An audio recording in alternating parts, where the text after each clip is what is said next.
Тэгээ өнөөдөр бас бидэд чухал асуудлыг хэлэлцэж байна. Засаг дарга маань бас өөрийнхөө хийж хэрэгжүүлж байгаа 16 мега төслөө танилцуулж байна.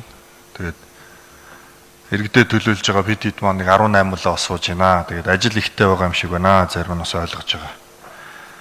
За нийт 16 мега төсөл гээд за жилийг бол одоо хэдэн жилийн хугацаанд одоо ашиглалтанд орох юм бэ гэд за энэ бол тусдаа ингээд хувааруудыг гаргацсан ингээд явж байна.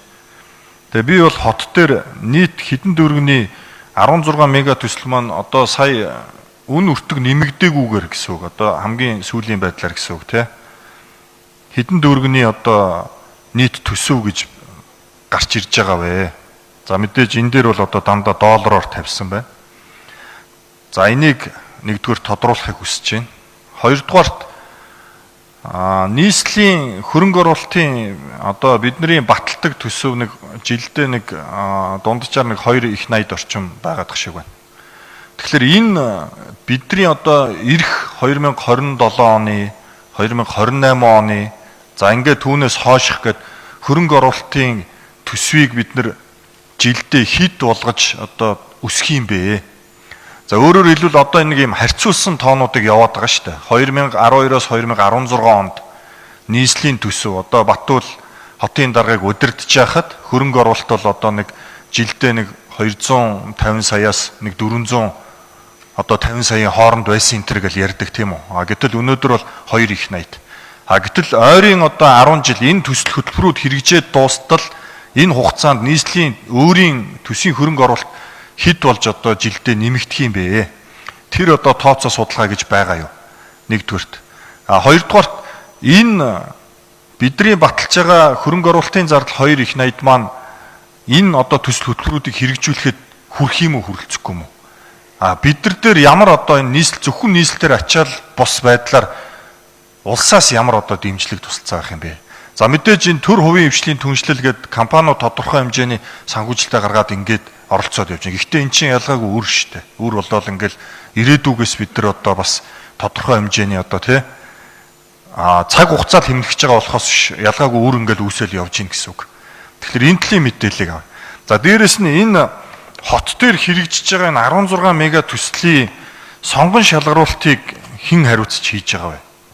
За мэдээж нийслэлийн худалдаа авах ажиллагааны газар гэдэг тусдаа газар ингээд зохион байгуулж байгаа. Тэгэхээр энэ газар ямар нэгэн маргаангүй, хэл үггүй зөв сонгон шалгаруултыг хийж байгаа гэж үзэж байгаа юу? Өөрөөр хэлбэл одоо янз бүрийн одоо хардлагууд мэдээж бид нар сөрөг хүчний зүгээс те иргэдэд төлөөлөөд үгээ хэлж байр сууриа илэрхийлнэ. Бид нар дээр бас тодорхой мэдээлүүд ирдэг. Гэхдээ нэгтлэх хэрэгтэй. Энийг одоо бас баримтаар нотлох ёстой. Тэгээд ингээд зөвхөн одоо бас хэвлэлийн мэдээгээр бид нар бас ус төр хийж болохгүй. Тэгэхээр ийм асуудлууд байгаа маа. Тэгэхээр энэ дээр одоо хотын даргын зүгээс ямар одоо бас мэдээлэлтэй байгаа вэ? Энэ дээр одоо онцгой анхаарч байгаа юу? Анхаарал хандуулж байгаа юу гэсэн энэ асуултуудыг асууя. За би бацагчны асуулт нь одоо нэгэн л өнөөдөр бидний ер нь баг хэлцэх асуудал хамгийн ихний асуудал гол юм ер нь яаж санхүүжүүлэх юм бэ гэдгийг ярьж байгаа. Би энд ямар ч будаггүй нэмэлт одоо хачиргүй би маш тодорхой зүйлээ хэлье. Би энэ 16 төслийг санхүүжүүлэхэд хамгийн хүндрэлтэй 3 төсөл байгаа. EPCF гэдэг нөхцлөөр тойрог урдны зам 1-р төсөл. Метроны төсөл.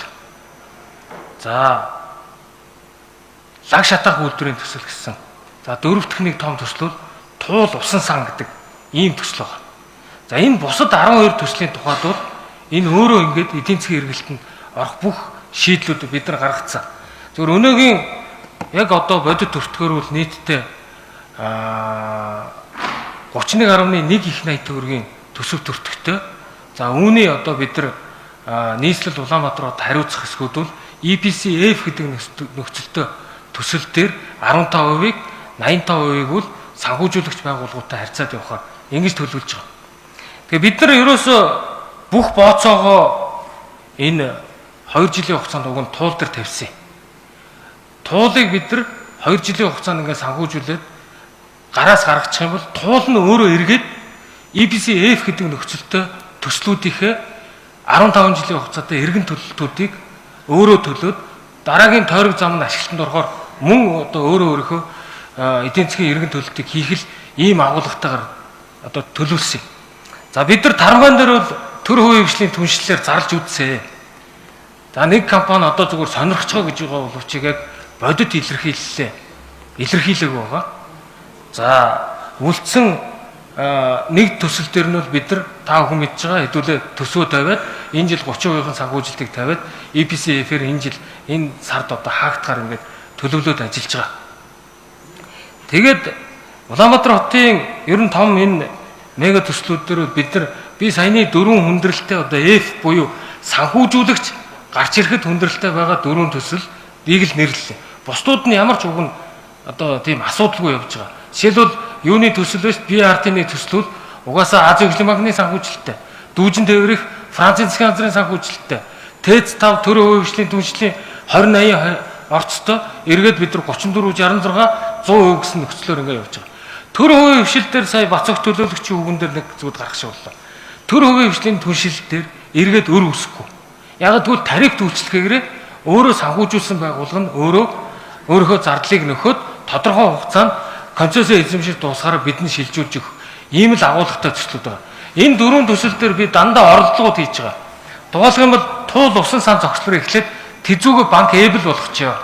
Ингүүл Нидерландын засгийн газар юу хоёр хамтарч Дэлхийн банк хоёр хамтарч санхүүжүүлэх боломжтой гэдгээ илэрхийлсэн.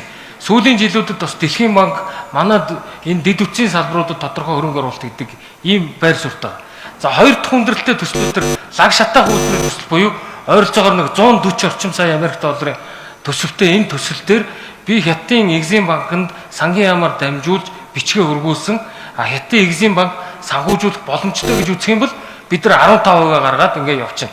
Энэ тохиолдолд Улаанбаатар хот зөвхөн Улаанбаатарын төв цэвэрлэгийн биш Улаанбаатар хоттой орчмын бүх цэвэрлэх байгууламжуудын лагийг тээвэрлэж авчруулад шатаагаад эрчим хүч гаргаад ингээд энэ агаар орчны бохирдлыг шийдэх юм том агуулгатай төсөл байгаа маа.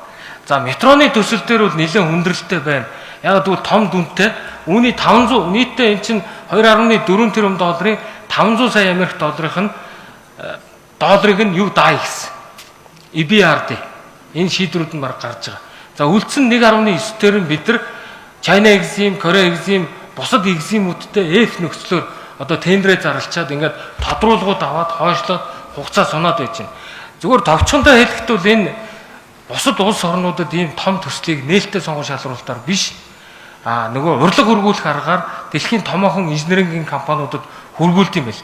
Тэгэхээр томоохон компаниуд бол яг энэ манай дотоодын тендерийн нөгөө ийм 50 сая төгрөгийн нээлттэй шалруулалттай адилхан энэ процедур нэлээд тийм дургуутсангүй танах энэ худалдаа хуулиа өөрчлөлт юм уу гэдэг ийм асуудал ярьж байгаа. За ер нь бусдууд нь бол ерөөсө дарамтгүй явах юм аа л гэсэн санааг хэлье. Тэгээ одоо энэ том төслүүдийг хот дээр бид нар сонгон шалруулалтаа зарлал ингээ явж байгаа. За энийг хариуцж байгаа мэдээж нэгж гэж байгаа. Тэгээ тэр нэгжид ажиллаж байгаа нөхдүүд энэ сонгон шалруулалтыг яг бодиттой яг шудраг үнэлж зарлж чадчихэв үгүй юу? Магадгүй одоо зарим нь сонгогдчоод эргэж буцдаг ч юм уу ингээд хил ам дагуулж байгаа асуудлууд байгаа. Гэхдээ энэ нь бол мэдээж одоогор бол баримтаар нотлогдоогүй. Тэгэхээр энэ дээр одоо засаг даргын зүгээс бас ямар одоо анхаарал хандуулж ажиллаж байгаа вэ?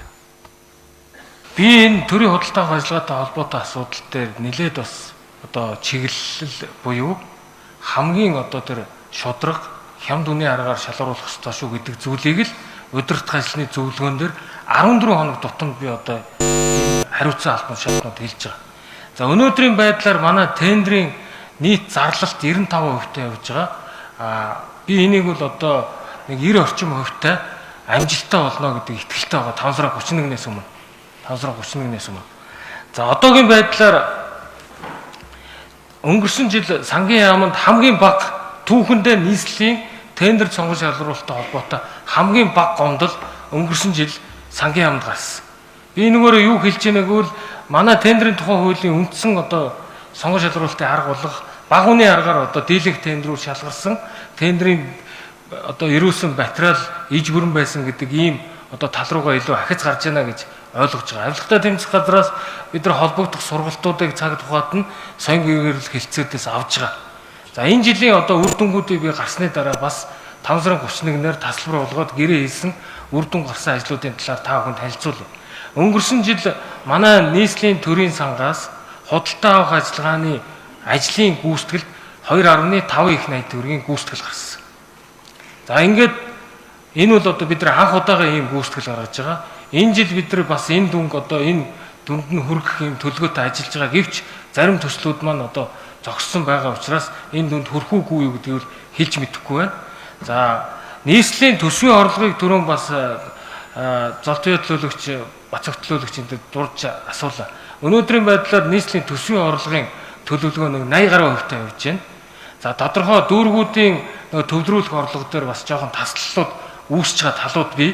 Өчигдөр би татвар төлөгчдийн өдрийг тохиолдуулж нийслэлийн шилдэг татвар төлөгчдөд шагнал гардуулахын зэрэгцээ нийслэлийн 9 дүүргийн татврын албадын дарга нартай уулзаж татврын төлөвлөгөөг нэр төлбөрөөр нь жигд ханган биелүүлэх ажлын төлөвлөгөө гаргаж шинэ ажлын хэсгийг шинээр Эрдэнэтрах санхүү төрийн сангийн дараагаар ахлуулсан ажлын хэсгийг байгуулан ажиллаж байна. Ингээ бид нар нийслэл хотын маань хамгийн том үүрэг бол бас татвараа төвлөрүүлэх, тэр төвлөрүүлсэн татвараараа өөрсдийнхөө зорилт чиг үүргийг санхүүжүүлэхэд оршиж байгаа.